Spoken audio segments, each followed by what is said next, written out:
नमस्कार। The Hind show. मैं दीपक राणा। ये वीडियो अविश्वास प्रस्ताव से संबंधित ही है।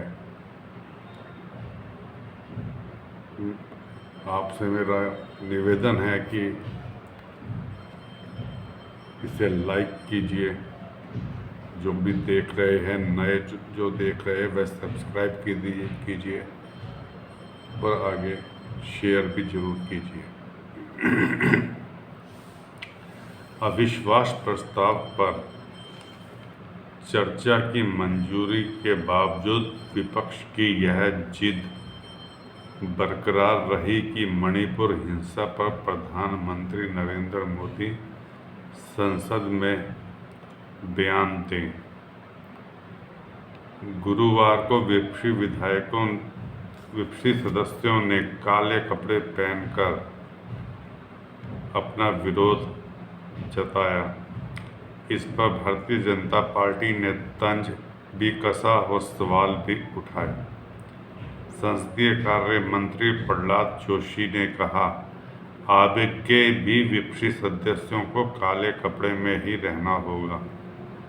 संसदीय कार्य राज्य मंत्री अर्जुन दास मेघवाल ने सवाल उठाया कि क्या विपक्ष प्रधानमंत्री मोदी के 2047 में विकसित भारत बनाने की कोशिशों का विरोध कर रहा है।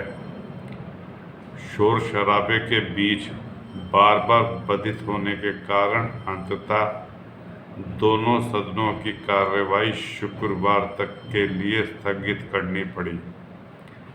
काले कपड़ों में पहुंचे विपक्षी सदस्यों ने राज्यसभा की कार्य मंत्रणा समिति का बहिष्कार किया। यही समिति सदन के कामकाज को रूपरेखा तय करती है। राज्यसभा में विपक्ष के नेता मल्लिकार्जुन खड़गे ने कहा कि पीएम मोदी राजस्थान जाकर विपक्षी गठबंधन के खिलाफ बोलते हैं, लेकिन सदन के भीतर मणिपुर में हुई हिंसा और महिलाओं के ज्यादती पर बोलने के लिए उनके पास समय नहीं है। लोकसभा में कांग्रेस के सदन के नेता अधीर रंजन चौधरी व वाणिज्य मंत्री पीयूष गोयल के बीच जबरदस्त नोक-झोंक हुई। गोयल ने विदेश मंत्री एस जयशंकर के बयान के बीच विपक्षी सदस्यों के व्यवधान पर नाराजगी जताई। जयशंकर के भाषण के दौरान हंगामे के बाद जब अधीर रंजन चौधरी से व्यवस्था का प्रश्न उठाना चाहा तो गोयल ने जमकर विरोध किया। वह उनके बीच बहुत तीखी बहस हुई। विदेश मंत्री जयशंकर ने राज्यसभा में उनके बयान के दौरान विपक्ष के हंगामे पर नए विपक्षी गठबंधन पर निशाना साधते हुए कहा कि यह इंडिया होने का दावा करते हैं, मगर यह भारत के राष्ट्रीय हित के मुद्दों को सुनने के लिए तैयार नहीं है। तो किस तरह से ये इंडिया है? उन्होंने कहा कि राष्ट्रीय हित के मुद्दों पर राजनीति को अलग रखना चाहिए।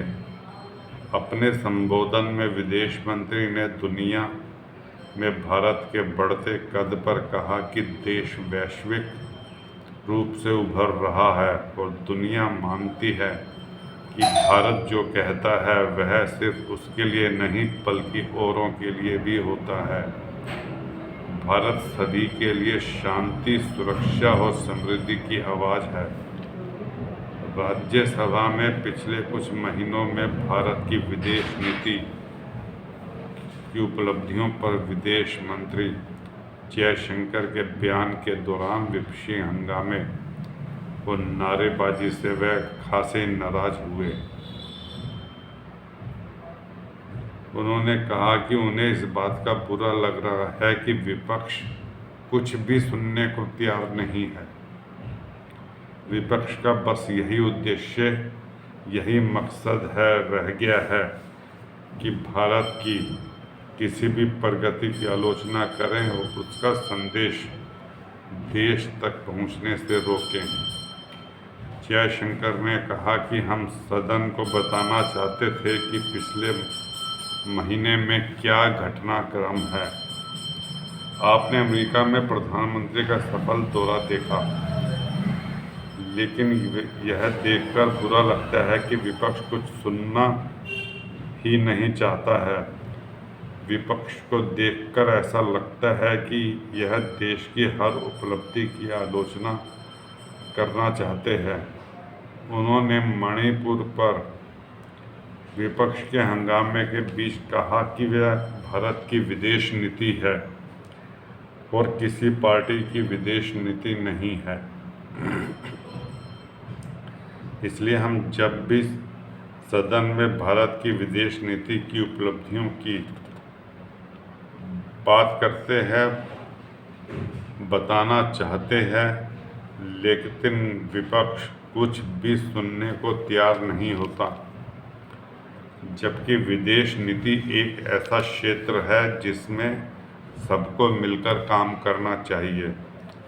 उन्होंने विपक्ष को नसीहत दी कि राष्ट्रीय हितों के मुद्दों पर मतभेदों को अलग रख देना चाहिए।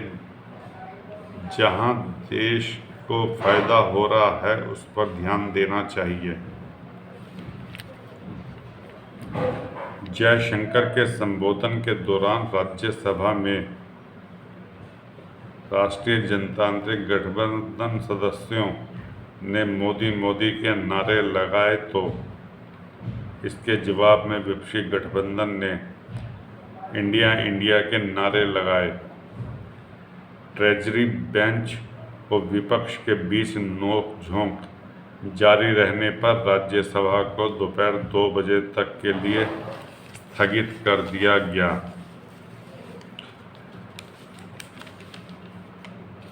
उधर वाईएसआर कांग्रेस ने कहा है कि वह अविश्वास प्रस्ताव के खिलाफ वोट करेगी। वाईएसआर कांग्रेस पार्टी ने संसद में नरेंद्र मोदी सरकार का समर्थन करने और विपक्षी गठबंधन इंडिया द्वारा लाए गए अविश्वास प्रस्ताव के खिलाफ मतदान करने का फैसला किया है। 26 दलों के विपक्षी गठबंधन ने लोकसभा में अविश्वास प्रस्ताव पेश किया और प्रधानमंत्री से सदन के अंदर मणिपुर की स्थिति पर बयान देने की मांग की। हालांकि नोटिस स्वीकार कर लिया गया है, लेकिन तारीख पर अभी कोई निर्णय नहीं लिया गया है। वाईएसआरसीपी संसदीय दल के नेता विजय साई रेड्डी ने कहा कि अविश्वास प्रस्ताव लाने से देश को कैसे मदद मिलेगी। मणिपुर और 2 शत्रुतापूर्ण पड़ोसियों में अशांति के इस समय केंद्र सरकार को कमजोर करने की कोशिश करना राष्ट्र के हित में नहीं है। उन्होंने कहा कि वह एक दूसरे के खिलाफ नहीं बल्कि मिलकर काम करने का समय है। वाईएसआरसी पार्टी सरकार का समर्थन करेगी और प्रस्ताव के खिलाफ मतदान करेगी। वाईएसआर कांग्रेस पार्टी के लोकसभा में 22 और राज्यसभा में 9 सदस्य हैं। वाईएसआर कांग्रेस के पदाधिकारियों ने कहा कि पार्टी अगले सप्ताह जब दिल्ली सेवाध्यादेश को बदलने के लिए विधेयक लाएगी तो वह राज्यसभा में सरकार के पक्ष में मतदान करेगी। उच्च सदन में विधेयक को पारित कराने के लिए राष्ट्रीय जनतांत्रिक गठबंधन के लिए पार्टी का समर्थन महत्वपूर्ण होगा। विपक्षी इंडिया गठबंधन अविश्वास प्रस्ताव तो ले आया है, अविश्वास प्रस्ताव, और उस पर जब चर्चा छिड़ेगी अविश्वास प्रस्ताव के दौरान, तो कांग्रेस सबसे ज़्यादा कटघरे में खड़ी होगी। मणिपुर की घटनाओं को लेकर सरकार पर आक्रामक कांग्रेस के लिए इस मुद्दे पर चर्चा भारी पड़ सकती है। माना जा रहा है कि अगले सप्ताह होने वाले अविश्वास प्रस्ताव पर चर्चा के वक्त कांग्रेस काल में मणिपुर के हालात और तत्कालीन केंद्र सरकार की प्रतिक्रियाओं के इतिहास का पन्ना भी खुलेगा, पिछला चैप्टर भी खुलेंगे जो कांग्रेस शासनकाल में हुए हैं।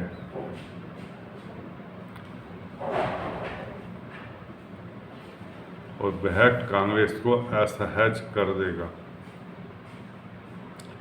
भारतीय जनता पार्टी ने यह ढूंढ निकाला है कि अक्सर नस्लीय हिंसा के प्रकोप में रहने वाले मणिपुर को लेकर कांग्रेस काल में सिर्फ एक बार 1993 में चर्चा हुई। वो जवाब तत्कालीन गृह राज्य मंत्री ने दिया था, जबकि इस बार कांग्रेस प्रधानमंत्री से जवाब मांगने की जिद पर अड़ी है। इतना ही नहीं, यह भी याद दिलाया जा सकता है कि उस वक्त गृह राज्य मंत्री राजेश पायलट मणिपुर गए जरूर थे, लेकिन सिर्फ 3.5 घंटे के लिए। उस वक्त के नगा कुकी संघर्ष में 750 लोगों की जान चली गई थी, जबकि इस बार खुद गृह मंत्री अमित शाह 3 दिन मणिपुर में रुके रहे और हर वर्ग के लोगों से उन्होंने संवाद किया, जबकि अपने जूनियर मंत्री नित्यानंद राय को 20 दिन तक के मणिपुर में रोका रखा। गृह मंत्री शाह ने 2 दिन पहले कांग्रेस अध्यक्ष खड़गे को पत्र लिखकर मणिपुर पर चर्चा के लिए सहयोग मांगा था, लेकिन विपक्ष ने इसे ठुकरा दिया। अब जब अविश्वास प्रस्ताव पर चर्चा होगी तो कई ऐसे पहलू सामने आ सकते हैं जिसमें कांग्रेस और राष्ट्रीय जनतांत्रिक गठबंधन काल में राज्य की स्थिति पर तीखी बहस होगी। गुरुवार को शाह ने कुछ पत्रकारों से मणिपुर के बारे में कुछ चर्चा की। जो तथ्य सामने है वे कांग्रेस को परेशान कर सकते हैं। नस्लीय हिंसा में अक्सर फंसे रहने वाले मणिपुर में इस वर्ष शाह पहले दिन से सक्रिय थे। प्रधानमंत्री नरेंद्र मोदी रोजाना 2-3 बार इसकी जानकारी लेते रहे और सुझाव भी देते रहे। शाह को पूरा एहसास है कि नस्लीय आधार पर मणिपुर का समाज बढ़ चुका है, इसीलिए तत्काल बड़ी संख्या में अर्धसैनिक बल भेजे गए। उच्च प्रशासनिक स्तर पर कुलदीप सिंह और विनीत जोशी जैसे अधिकारी भी नियुक्त किए गए। स्थिति की संवेदनशीलता को देखते हुए शाह खुद 3 दिन मणिपुर में रुके। केंद्र की ओर से यह कोशिश भी हुई कि हाई कोर्ट के उस आदेश को दुरुस्त करवाया जाए जिसके कारण मणिपुर में हिंसा भड़की। माना जा रहा है कि जो तथ्य चर्चा के वक्त रखे जाएंगे वे कांग्रेस काल पर सवाल खड़ा करेंगे। वर्तमान राष्ट्रीय जनतांत्रिक गठबंधन काल में मणिपुर में इससे पहले नस्लीय हिंसा नहीं हुई, जबकि कांग्रेस काल में कई बार घटनाएं हो चुकी थी। राष्ट्रीय जनतांत्रिक गठबंधन काल में कभी भी मणिपुर बंद नहीं रहा, जबकि कांग्रेस काल में औसतन 50 दिन बंद हुआ करता था। 2011 में सबसे लंबी 139 दिन तक बंदी रही थी।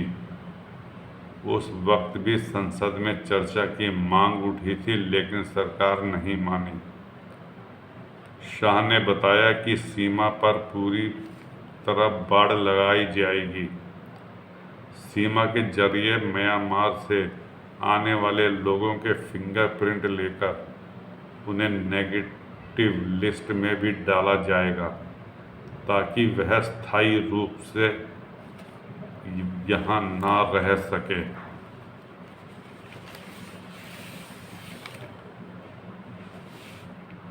अविश्वास प्रस्ताव को मंजूरी मिलने के बाद भी संसद को ना चलने देना विपक्ष का यह व्यवहार बहुत ही शर्मनाक है, नकारात्मक है। यह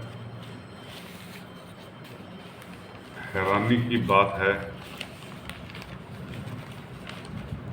कि विपक्षी गठबंधन इंडिया की ओर से पेश अविश्वास प्रस्ताव को लोकसभा में मंजूरी मिल जाने के बाद भी सदन को नहीं चलने दिया।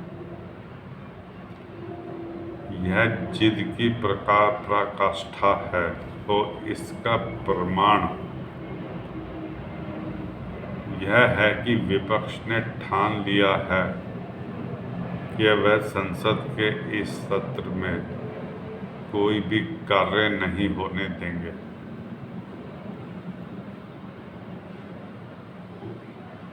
विपक्ष के अड़ियल रवैये से यह स्पष्ट है कि वह ना तो मणिपुर को लेकर गंभीर है और ना ही संसदीय कामकाज में उसकी कोई दिलचस्पी है। वास्तव में इसीलिए उसने संसद में हंगामा करने के लिए इस बहाने की आड़ ली है कि मणिपुर पर चर्चा तभी होने दी जाएगी जब प्रधानमंत्री समय बोलेंगे। समझना कठिन है कि जब उसने अविश्वास प्रस्ताव के जरिए अपने इस उद्देश्य को हासिल कर लिया है, तब फिर उसके लिए संसद में हंगामा करना आवश्यक क्यों है। INIDA यानी कि इंडिया के घटक दल भले ही यह बताने की कोशिश कर रहे हो कि वह मणिपुर के साथ देश की अन्य समस्याओं की चिंता में दुबले हुए जा रहे हैं, लेकिन सत्य यही है कि वह नितांत नॉन सीरियस है और अतार्किक रवैया अपनाए हुए है। विपक्ष की नॉन सीरियसनेस का सबूत इसी से मिल जाता है कि वे नारे लिखी अपनी तख्तियां लहराने के लिए ही परिश्रम कर रहे हैं।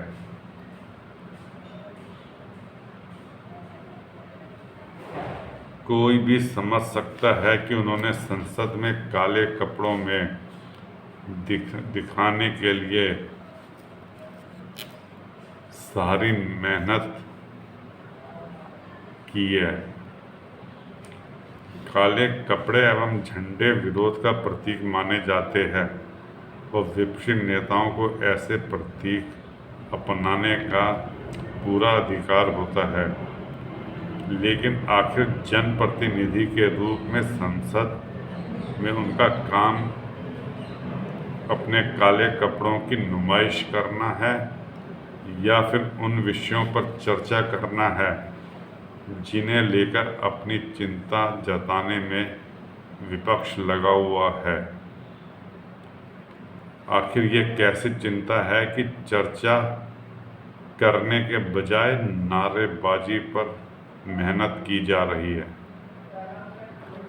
विपक्षी दलों के विचित्र व्यवहार को देखते हुए देश की जनता को भी ऐसे ही किसी निष्कर्ष पर पहुंचने की विवश होगी कि वे हंगामा करने और संसद न चलने देने के लिए नए नए बहाने खोजने में लगे हुए हैं। यह हास्यास्पद है कि विपक्षी दल एक और राष्ट्रीय हितों के रक्षा की दुहाई दे रहे थे और दूसरी ओर संसद में राष्ट्रीय अथवा आम जनता से जुड़े किसी विषय पर चर्चा भी नहीं होने दे रहे। यदि वे ये मानकर चल रहे हैं कि जनता को यह सब समझ नहीं आ रहा होगा, तो इसका मतलब है वे उस जनता को बिल्कुल नादान समझ बैठे हैं। जनता सब देख रही है और सब समझ भी रही है कि कौन संसद ना चले कौन है, क्यों कर रहे हैं। यदि इंडिया गठबंधन के सदस्य अपने गठबंधन को इंडिया नाम देकर यह मान बैठे हैं कि वह भारत का पर्याय बन गए हैं, भारत का प्रतीक बन गए हैं, तो इससे मुगालते के अलावा और कुछ नहीं कहा जा सकता। देश की जनता को ऐसे मुगालते दूर करना बहुत अच्छी तरह आता है और समय समय पर ऐसी पार्टियों, ऐसे नेताओं के मुगालते दूर करती रही है। दोस्तों, इस वीडियो को लाइक कीजिए, सब्सक्राइब कीजिए और अपने जानने वालों को फॉरवर्ड कीजिए। धन्यवाद।